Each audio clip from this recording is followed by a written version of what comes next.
अगर आप भी बोर्ड्स के लिए रोज़ पढ़ते हो और फिर भी मार्क्स एक्सपेक्टेड नहीं आ रहे, तो प्रॉब्लम आपकी मेहनत में नहीं, प्रॉब्लम आपके पेपर लिखने के तरीके में है। इस वीडियो में हम बात करेंगे कि बोर्ड्स के पेपरों को कैसे लिखा जाता है, जिससे कि एग्ज़ामिनर को तुम्हारी कॉपी देख के जो तुम सिली मिस्टेक करो उससे तुम्हारे मार्क्स ना कटे। कैसे हम जो फ्री के मार्क्स होते हैं उसे भी गेन कर सके, जो कि ज़्यादातर बच्चों को पता ही नहीं होते कि बोर्ड्स के पेपर में कुछ फ्री मार्क्स भी होते हैं। तो इस वीडियो में मैं आपको बिल्कुल क्लियर बताने वाली हूँ कि बोर्ड्स के पेपर कैसे लिखने चाहिए, ताकि बिना एक्स्ट्रा पढ़ाई के आप अपने मार्क्स ईज़िली इम्प्रूव कर सको।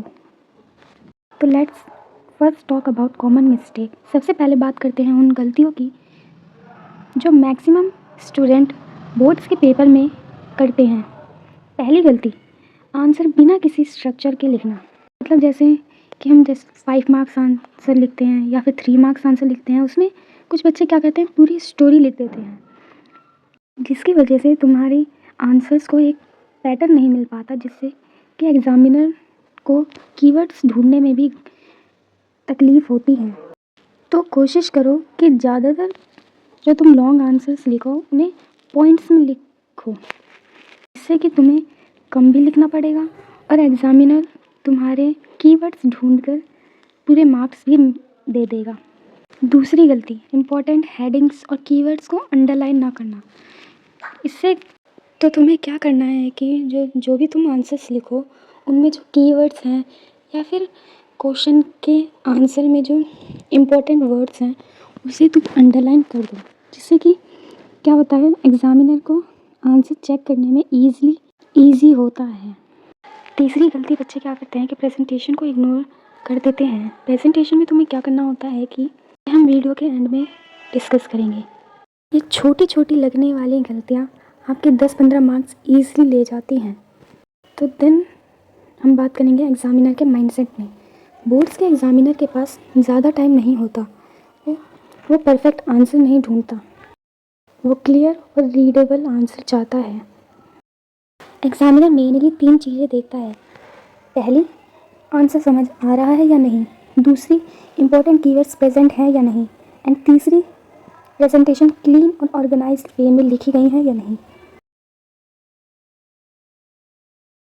अगर ये 3 चीज़ें आपके आंसर्स में हैं, मार्क्स मिलना ऑलमोस्ट फिक्स होता है। देन हम बात करेंगे सबसे हमारे इम्पोर्टेंट पार्ट पे, जो है परफेक्ट आंसर फॉर्मेट पे। अब मैं आपको बताती हूँ परफेक्ट आंसर लिखने का सिंपल फॉर्मेट क्या है। हर आंसर को 3 पार्ट्स में डिवाइड करो। पार्ट 1 इंट्रोडक्शन, सिर्फ 2 या 3 लाइन में क्वेश्चन का मीनिंग एक्सप्लेन करो। पार्ट 2 मेन आंसर, इसमें हेडिंग्स, सब हेडिंग्स और पॉइंट्स का यूज़ करो। हर इम्पोर्टेंट कीवर्ड्स को अंडरलाइन करो, ताकि एग्ज़ामिनर की नज़र सीधा वहीं जाए। जहाँ पॉसिबल हो डायग्राम या फ्लो चार्ट ज़रूर बनाओ।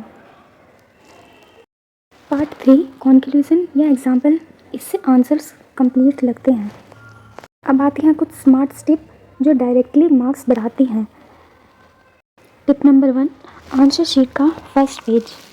तुम्हारे आंसर्स का फर्स्ट पेज ही क्लीन और ऑर्गेनाइज वे में नहीं लिखे हों, तो टीचर के ऊपर तुम्हारे आंसर्स का फर्स्ट इम्प्रेशन ही।